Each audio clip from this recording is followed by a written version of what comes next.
Alors, bonjour et bienvenue à cette entrevue du cours Marketing et sources de revenus. On parle encore une fois aujourd'hui de philanthropie et on reçoit Mme Danielle Champagne. Bonjour. Bonjour. Danielle Champagne, directrice des communications du Musée des beaux-arts de Montréal et directrice de la Fondation du musée.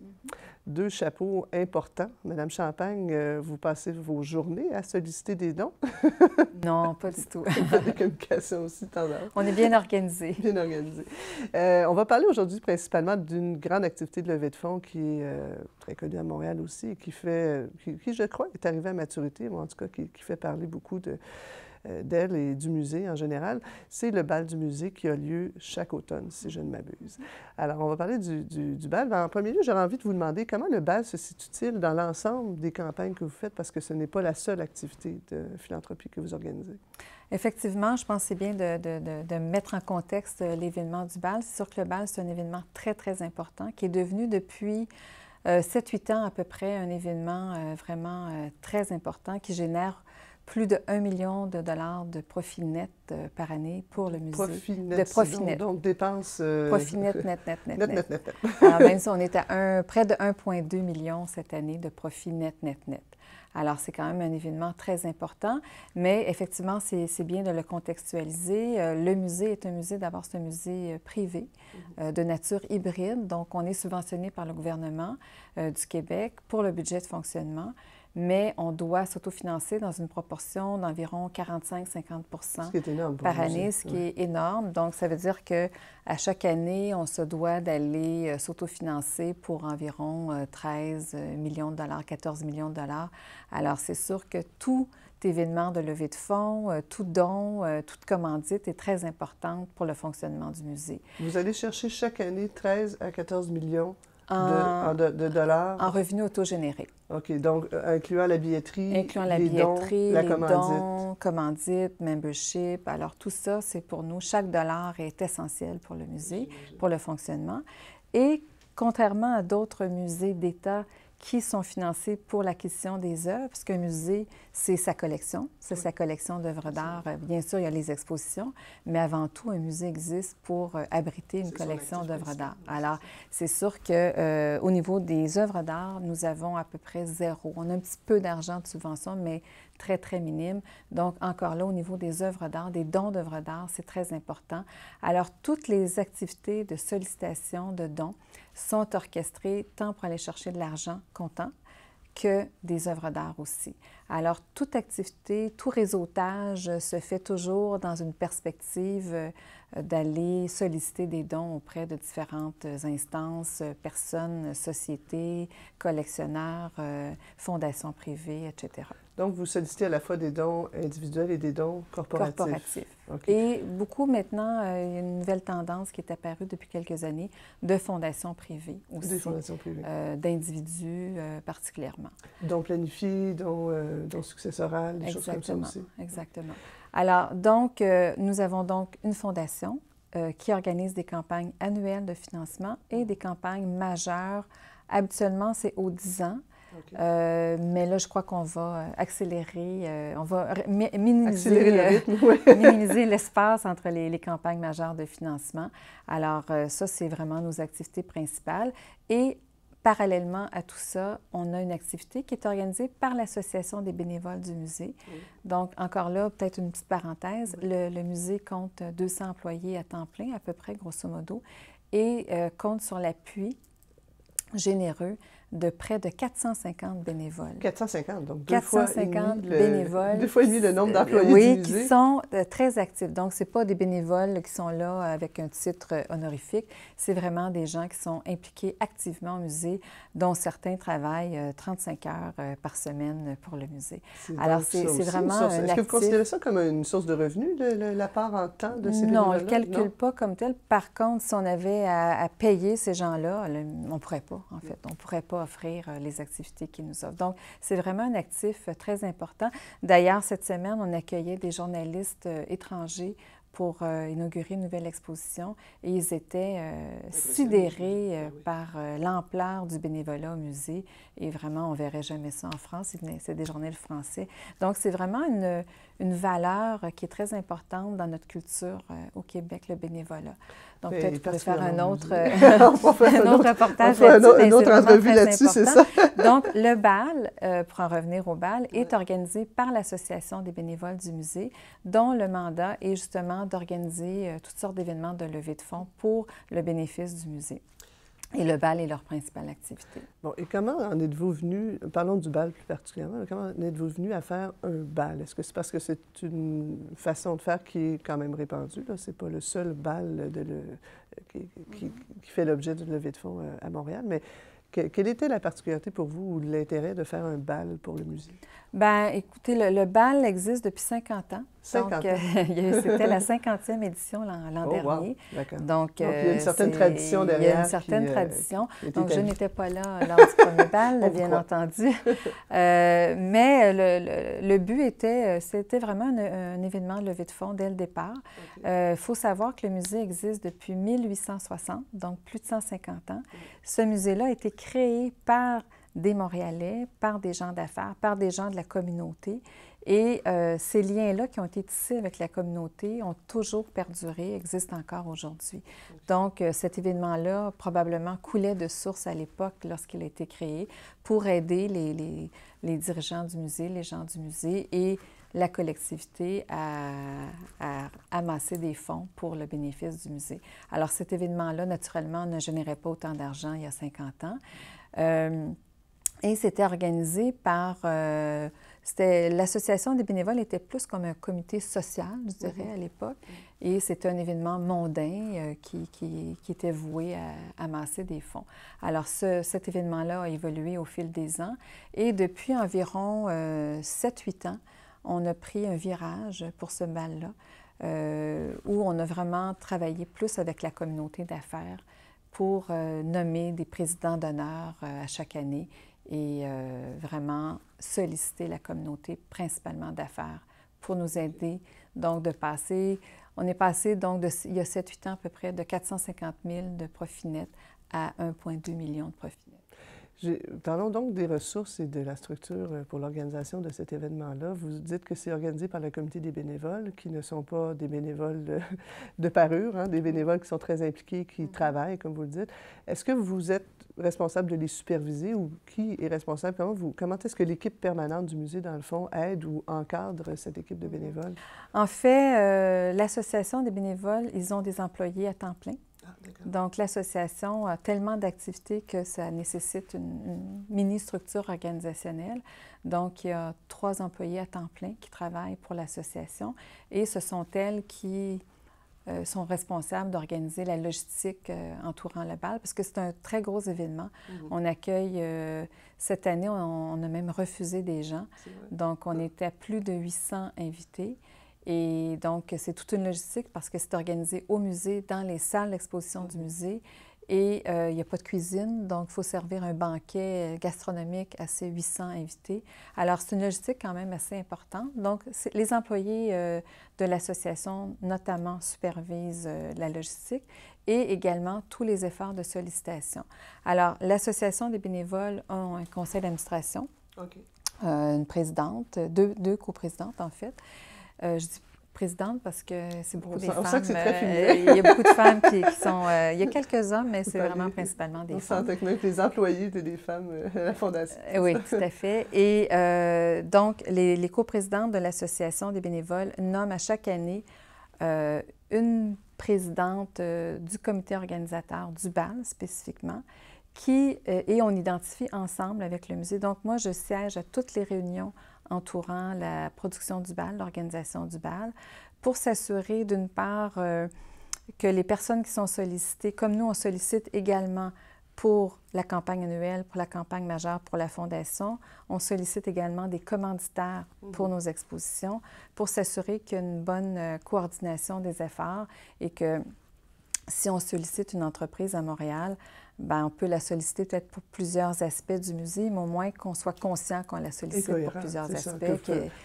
À l'occasion, vous pouvez organiser des actions conjointes, j'imagine. Si un commanditaire pourrait faire l'objet d'une commandite pour le bal, vous l'approchez. Oui, parfois, mais c'est souvent des actions séparées et parce que c'est souvent des budgets séparés dans les entreprises. Okay. Souvent, pour le bal, c'est un budget discrétionnaire qu'un président ou un vice-président va avoir, tandis que pour un don majeur ou une commandite, c'est plus au niveau du marketing que ça se passe.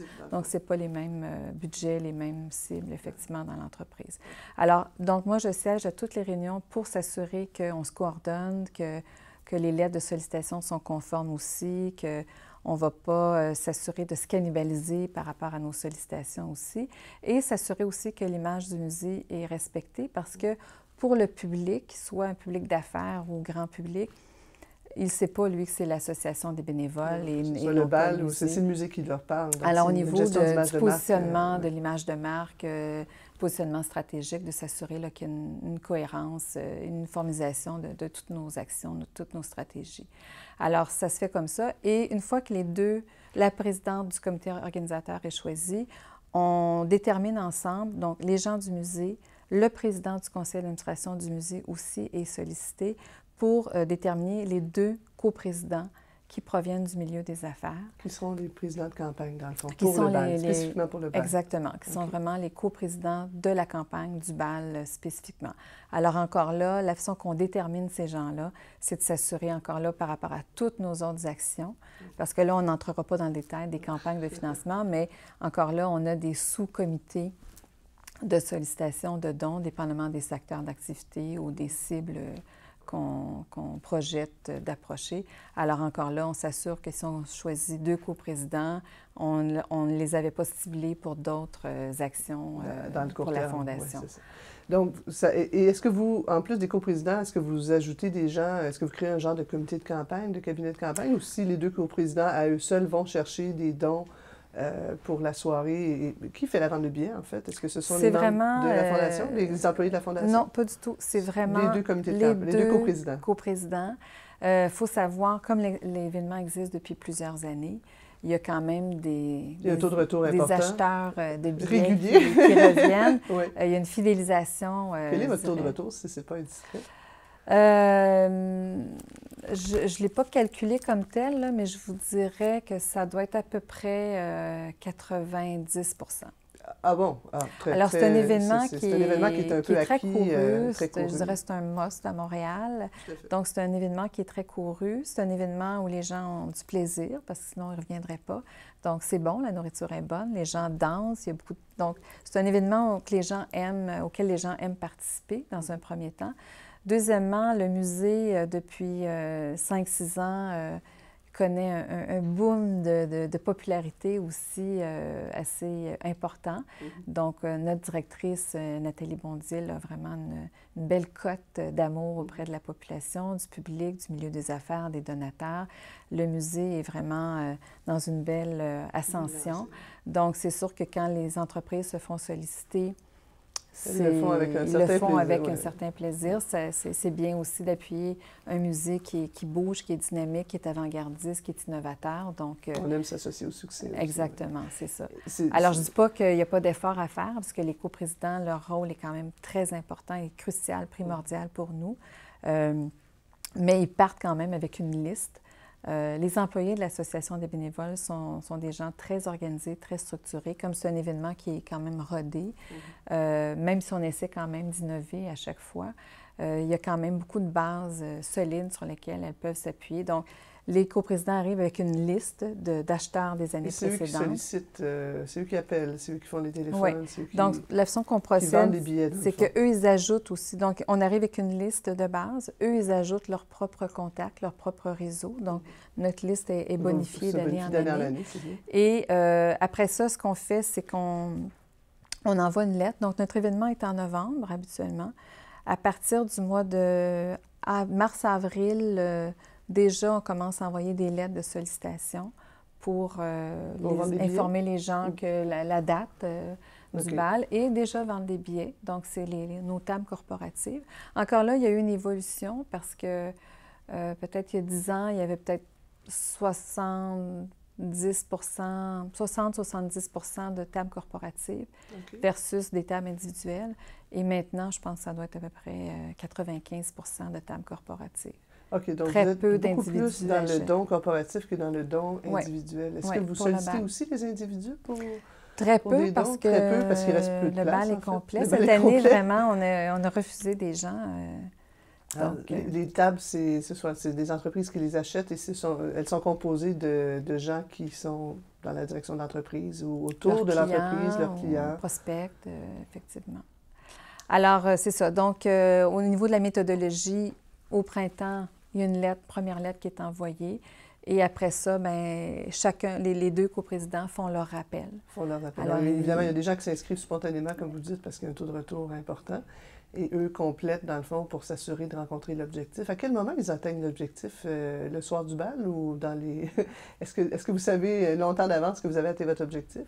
Non, parce que le rôle des coprésidents est quand même très important. Là, parce que, oui, il y a des gens qui renouvellent automatiquement, mais bon, il faut tout le temps un peu tordre un bras ou deux quand même pour qu'ils puissent... parce que il y a 4-5 ans, c'est ça, on a changé notre stratégie, comme je mentionnais. Avant, les coprésidents, c'était plutôt des femmes du milieu social, je dirais. Et il y a 4-5 ans, on a vraiment décidé de choisir des présidents d'entreprise, du milieu des affaires, pour devenir coprésident. Et du coup, les tables corporatives, le pourcentage a augmenté aussi.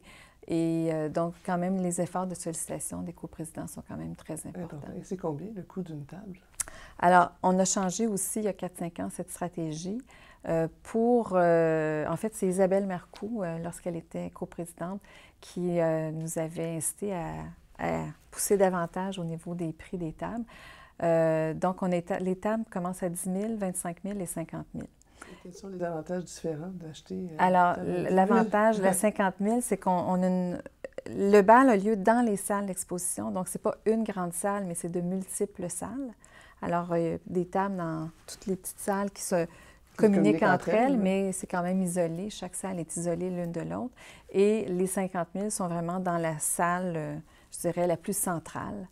Alors, le privilège, en payant 50 000, c'est vraiment d'être tous au cœur de l'événement, avec la table d'honneur, etc. Donc, il y a à peu près 10 tables en moyenne dans cette salle-là. Donc, en payant 50 000, on a ce privilège d'être dans cette salle. Mais honnêtement, c'est vraiment un don philanthropique parce qu'il n'y a pas tellement plus de privilèges que ça. Le reçu d'impôts et c'est tout. Et là, c'est là que l'importance des coprésidents entre en compte. Oui. C'est-à-dire qu'entre payer 10 000 ou 25 ou 50, c'est vraiment l'influence du coprésident. Qui va faire la différence. Ouais. Donc, vous avez une structure de prix qui est quand même assez claire parce que si vous avez un nombre de places limité dans chacune des salles, j'imagine qu'il y a un certain nombre de tables à 50 000, un autre certain nombre de tables à 25 000 et la même chose pour les 10 000. Et c'est ce qui vous permet d'atteindre votre million et plus. Comment vous le faites pour le dépasser? Est-ce que vous avez d'autres activités de sollicitation sur place qui s'ajoutent? Non. Non. Une fois qu'on a son billet, on n'a pas de tirage, on n'a pas de... Et ça, en tout cas, pour moi, c'est très important. Parfois, aux 2-3 ans, il y a des coprésidents qui arrivent avec cette idée-là. Et moi, vraiment, je maintiens mon point par rapport à ça. Je pense que quand on paye 10 000, 25 000 ou 50 000, on est quand même à Montréal, dans un marché limité. Et nous, on ressollicite ces mêmes entreprises-là pour nos campagnes. Donc, c'est pour ça que je voulais contextualiser au début, parce qu'on les sollicite beaucoup. On les sollicite en tant que corporation, mais on les sollicite parfois comme individus aussi, pour faire un don à titre personnel ou faire un don d'œuvre d'art. Donc, et je répète, on est à Montréal, on n'est pas à New York. Le marché est très restreint. Donc, il faut faire attention pour pas que les gens soit en ait marre du Musée des Beaux-Arts de se faire solliciter. Oui, parce que vous n'êtes pas les seuls à solliciter dans le marché. Alors, on essaie de doser. Et moi, je pense que cette soirée-là fonctionne bien parce que les gens viennent pour avoir du plaisir, pour faire du réseautage, bien sûr, mais aussi pour avoir du plaisir. Et ils savent qu'ils ne se font pas solliciter en cours de soirée. C'est ça, ça fait partie du plaisir de la soirée. Tout à fait. Est-ce que c'est indiscret de vous demander quel pourcentage des revenus, parce que vous dites que c'est 1 million net, donc 1 million et plus, ça peut représenter combien la dépense, en fait, sur un budget total? C'est un budget quoi, de 2 millions? C'est très minime, la dépense. C'est très minime parce que, d'une part, toutes les équipes, la majorité des équipes travaillent bénévolement. OK. Donc, il y a seulement les 2 employés et demi, on va dire, qui travaillent de l'Association des bénévoles, mais travaillent sur plein d'autres projets en même temps. Et tous les autres sont bénévoles. Les employés du musée, on ne charge pas à l'événement du bal pour notre temps. Et beaucoup d'équipes du musée également sont sollicitées pour l'installation. De façon bénévole. De la logistique. Mais pas de façon bénévole, mais dans le fond, dans leur emploi du temps normal. Okay. Donc, toutes les équipes techniques, les équipes d'installation des différents éclairages. Maintenant, on a des œuvres d'art. On installe les œuvres d'art dans les salles du bal depuis 2 ans. Alors ça, c'est une autre particularité qu'on voulait. Non, pas tant que ça. Les gens sont respectueux. Non, les gens sont très respectueux. Donc, alors les gens qui installent les œuvres d'art, qui choisissent les œuvres d'art, alors ce sont toutes les équipes du musée. Et dans le fond, les seuls coûts directs qu'on a, c'est les coûts de nourriture et au niveau même des boissons, vins, alcool, on a de la commandite. Donc, tout ce qu'on peut aller chercher en commandite, on va le faire. Donc, c'est très, très, très minime. Moins de 10 j'imagine? Autour de 10 ? C'est à peu près... oui, moins de 10 Moins de 10 Donc, les ressources humaines, on en a parlé, c'est essentiellement basé... Beaucoup moins de 10 ouais. D'accord, merci. Ouais. Les ressources humaines aussi, donc c'est important. Dans votre cas, vous avez une gestion de bénévoles importante. Vous les encadrez quand même, puis on comprend qu'il y a des bénévoles même qui sont... Enfin, l'association de bénévoles qui est quand même très structurée dans le cas du musée. Et ce comité de campagne, en fait, le comité de campagne qui est composé de 2 personnes qui sont vos coprésidents.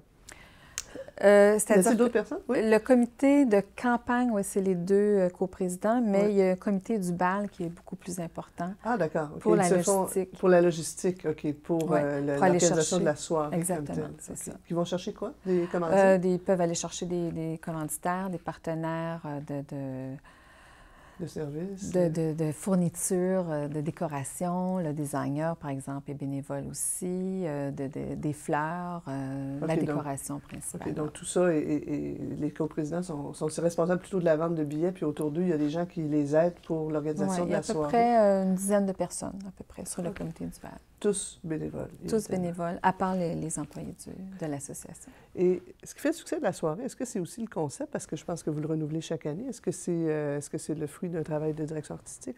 Comment faites-vous la conception de cette soirée-là? Bien, c'est justement ce comité d'organisation du bal qui imagine un thème. Okay. Encore là, depuis quelques années, on essaie de lier le thème au musée, à ce qui se passe au musée. À l'activité du musée. Soit une exposition en cours ou soit un événement phare au musée. Parce que, dans le fond, moi, je trouve ça important que les gens qui viennent sentent qu'ils sont dans un musée. Donc, ils ne sont pas dans une salle d'hôtel. C'est un événement pour le musée. Et pour nous, c'est une façon aussi, il y a beaucoup de gens qui viennent rarement au musée, qui viennent cette soirée-là seulement. Donc, c'est important de leur faire prendre conscience qu'ils sont dans un musée. Puis ce musée-là est actif, il est dynamique, puis il y a des collections, il y a des expositions. Alors, on essaie de lier le thème en fonction de ce qui se passe. Donc, principalement, c'est souvent autour d'une exposition. Cette année, comme on a inauguré un nouveau pavillon d'art québécois-canadien, une nouvelle salle de concert, le thème, c'était canadien. Donc, c'était les œuvres d'art provenaient d'artistes d'art québécois-canadiens. Mais on essaie toujours de donner un petit edge aussi, comme on fait partout au musée. Donc, le bal, on essaie que ce ne soit pas trop pompeux, mais qu'il y ait toujours ce petit edge-là. Donc, les œuvres qu'on avait, c'était des œuvres d'art contemporain. Alors, encore là, c'était un effet de surprise parce que les gens s'attendent à voir ma cabane au Canada. Et non, il n'y a pas juste ça dans l'art canadien-québécois. Il n'y a pas juste des cabanes en rondins, mais il y a beaucoup d'artistes qui sont très prometteurs, émergents ou même moins émergents, mais qui font aussi des œuvres d'art contemporain dignes de la scène internationale. Absolument. Est-ce que Mme Bondil s'implique dans le concept de la soirée? Est-ce qu'elle est elle-même directrice artistique pour Non, pas du tout. Non, c'est vraiment des designer. Par contre, comme on a des œuvres d'art depuis 2 ans, elle participe quand même à la sélection des œuvres. C'est sûr que les œuvres qu'on choisit pour le bal, bien, on n'enlève pas les œuvres de nos salles en cours, bien sûr. qui sont dans nos salles en cours. Donc, c'est sûr qu'on va puiser dans les réserves. On essaie de sortir des œuvres encore là qui vont correspondre au thème. Est-ce que vous considérez donc que la soirée du bal du musée est en fait une activité de relations publiques pour le Musée des beaux-arts de Montréal? Oui, en fait, nous, tout événement est est un événement, est une opportunité, en fait, de promouvoir le musée, ses activités. Alors oui, d'une certaine manière, c'est une façon de faire savoir ce qui se passe au musée. Et d'ailleurs, maintenant aussi, on offre toujours un cadeau. Je sais que tu l'en parlais tantôt, mais on offre toujours un cadeau. Et encore là, depuis quelques années, on essaie de donner un cadeau qui correspond à la vie du musée. Donc, il y a 2 ans, on a donné un livre qui avait été écrit par Georges Hébert-Germain qui raconte l'histoire des 150 ans du musée. Et cette année, on a donné le nouveau livre d'art sur la collection d'art québécois-canadien du musée. Alors, on essaie de faire des liens pour tenter de fidéliser cette clientèle. C'est ça, c'est qu'en fait, ce que je voulais dire, c'est, vous répondez très bien à la question, c'est de savoir si, oui, c'est pour l'image du musée, mais c'est aussi, d'une certaine façon, pour, pas nécessairement solliciter des gens pour qu'ils viennent au musée, mais d'une certaine façon, les intéresser à ce qui se passe, puis éventuellement, oui, les inviter à une exposition, souhaiter les voir revenir dans le musée, j'imagine. Tout à fait. Et c'est pour ça que, en tout cas, moi, je tiens vraiment tout le temps à ce que l'événement se tienne au musée. Oui. C'est sûr que certains petits désavantages, parce qu'on n'a pas une grande salle, comme je disais, puis il n'y a pas de cuisine. Bon, au niveau logistique, c'est plus compliqué que dans un hôtel, mais en même temps, les gens franchissent le seuil du musée, ils voient nos installations, ils voient nos pavillons. Et là, maintenant, comme on a des œuvres d'art dans les salles, mais c'est toujours dans cette même optique que les gens sentent qu'ils sont dans un musée, puis qu'on a des belles œuvres et que si, par hasard, il y a des collectionneurs parmi ces clientèles-là, ces gens-là qui viennent, bien, ils vont penser au musée ultérieurement. Pour faire des dons d'œuvres d'art. Ces gens-là que vous sollicitez, évidemment, pour le bal, bon, je comprends vous avez peut-être fidélisé une certaine partie de la population de Montréal qui aime cet événement-là et qui revient. Par contre, est-ce que j'imagine que vous ne les sollicitez pas juste une fois quand c'est le temps du bal. Qu'est-ce que vous faites à l'année avec eux? Avez-vous des postes d'activité? Est-ce que vous leur expliquez ce que vous faites avec l'argent que vous recueillez le soir du bal? Avez-vous des relations, en fait, au courant de l'année avec eux? Oui. Par contre, on a des relations avec l'acheteur de la table. Ah oui, d'accord. Mais on ne connaît pas, nous, nécessairement le nom de tous les invités. D'accord. Parce que l'entreprise qui achète une table, elle invite ses 10 invités, mais on ne connaît pas nécessairement le nom de ces gens-là. Alors, idéalement, ça serait bien de pouvoir éventuellement communiquer, avoir le nom de ces gens-là, mais c'est un peu délicat parce que souvent, c'est des clients privés, privilégiés. Ils ne veulent pas nécessairement donner le nom ou les coordonnées de tous ces gens-là. Non, j'imagine. Donc, vous reparlez quand même aux gens qui ont acheté des tables. Avant de les solliciter pour l'année suivante, est-ce que vous les remerciez? Bien, oui, premièrement, on leur envoie tous une lettre de remerciement. On leur envoie également un reçu d'impôt parce qu'ils ont un reçu d'impôt. Quand même l'avantage fiscal. Et encore là, c'est un moment de communication additionnelle qu'on a avec ces gens-là. Et on leur explique aussi ce qu'on fait avec l'argent. Donc, c'est sûr que majoritairement, l'Association des bénévoles, lorsqu'elle nous remet le chèque, il y a une photo qui est prise, etc. Mais on explique aussi via un communiqué de presse, via une revue aussi pour le musée qui est envoyée à tous nos membres. Donc, on explique qu'est-ce qu'on fait avec cet argent-là. Majoritairement, ça sert à payer les frais de publication de catalogues, activités éducatives, la gratuité de la collection au musée et parfois des expositions qui circulent au niveau international. Alors, on explique les bénéfices de ces argents-là. Et ça, dans toutes les communications qu'on a avec les entreprises qu'on sollicite, que ce soit la lettre de début de sollicitation ou est-ce qu'on leur vend des tables, déjà, dans cette première lettre-là, on explique toujours à quoi sert l'argent recueilli. Et tous ces efforts-là pour une activité qui représente 1 million de dollars, mais moins de 10 de vos revenus générés annuellement, c'est quand même beaucoup d'efforts. Est-ce que vous avez d'autres, dans votre équipe, à part l'Association des bénévoles, avez-vous d'autres personnes qui vous aident à superviser toutes ces activités? Ou vous êtes des bénévoles? Oui, c'est seulement les bénévoles qui vous aident dans la gestion des dons et des activités philanthropiques? Non, non, non, parce qu'il y a la Fondation aussi, mais pour ce qui est des événements de levée de fonds comme le bal, et là, ce qu'il faut voir aussi avec l'évolution du musée, on vient d'ouvrir une nouvelle salle de concert. Alors là, les bénévoles entreprennent l'organisation de concerts bénéfices. Ah, donc, ça va nous amener dans une nouvelle activité philanthropique. Là, je sais qu'on n'a pas le temps, mais on avait créé aussi, il y a 7 ans, un nouvel événement pour cibler les jeunes particulièrement. Donc, c'est sûr que le bal ayant évolué plus vers le corporatif, on voulait conserver la cible des jeunes qui se développent éventuellement pour devenir... Ces gens-là vont éventuellement occuper des postes dans la grande entreprise. Puis aussi au niveau du bénévolat. moi, je voulais aussi rajeunir les gens au niveau de l'Association des bénévoles. Donc, on a créé un autre événement qui s'appelle Eyes Wide Open. Et là, vraiment, c'est les individus qui sont ciblés de 25, 40 à peu près, aux jeunes de cœur. Et là, c'est vraiment un autre événement. C'est pas un bal assis, c'est vraiment plus un party. Et vraiment, la réponse a été très favorable. Et ça a contribué à rajeunir la clientèle au niveau, pas nécessairement rajeunir, mais avoir une clientèle plus qui vient de façon individuelle et non pas pour l'entreprise. Et au niveau du conseil d'administration de l'Association des bénévoles, on a beaucoup de jeunes, mais c'est vraiment fabuleux de voir ça. Puis on a plein d'appels, les gens veulent s'impliquer comme bénévoles. Je pense qu'avec la nouvelle génération XY, ça fait partie des valeurs fondamentales aussi. On revient beaucoup à ça. Donc, on a beaucoup, beaucoup de gens qui veulent s'impliquer bénévolement. Donc, au niveau de cet événement-là, la composition du comité, c'est 25-30 ans à peu près. C'est formidable. Alors, ça amène d'autres idées. Ça amène d'autres idées puis ça fait évoluer. Bien, Madame Champagne, merci beaucoup pour toutes ces informations. Au plaisir et bon succès. Merci.